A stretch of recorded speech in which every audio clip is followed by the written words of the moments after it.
do stuff with the care leaver forum? Like, what do you do with them? Wow. With the Care Leavers Forum, we especially try to let them know what they're entitled to, basically. So, we get feedback from them about whether they feel like they're supported by different services, what services could be doing better for them, especially because, that's not, there's so many services need improving. And I think a lot of young people are fully aware of that. And they're the ones who are taking the brunt of services not living up to par, I guess you could say. Yeah, I think all of us here can say that, we've been through some shit, and especially being a part of the kind of reform makes you feel like you're a part, and you're making a Yeah. difference. More specifically about what you do as an ambassador, like what would you say is like your like main duties, your main like roles? Oh, do you know what? The role is really quite broad. I will say that. I won't even bore you with the huge list of things that we are a part of. We're part of loads of different projects. I'll just through you run through a few things that I do. Which is I sit on big corporate meetings, so big scary meetings with a bunch of people in suits, talking about all the different policies and agenda items and stuff like this. Sounds fun. Yeah, it's brilliant. It's really great pastime.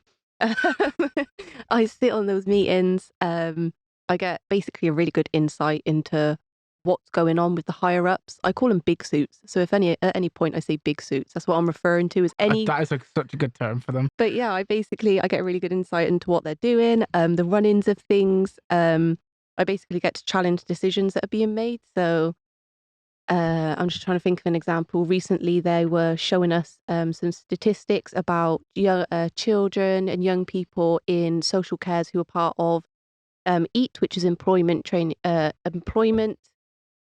education, and training. Yeah. So they were basically showing us the statistics for that, and one of them was not even relevant to education, training, and employment, but it was how many young people out of all the care leavers feel safe in their area Right. or are housed safely, and I think it came up to 92%, and that was considered excellent. And I challenged that decision, and I said, "Why aren't we striving for 100?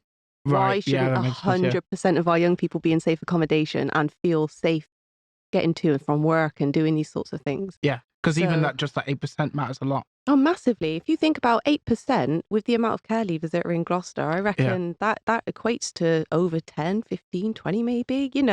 I reckon that's just not good enough. I think that the things that I challenge a lot in those meetings are, why aren't we setting our standards higher?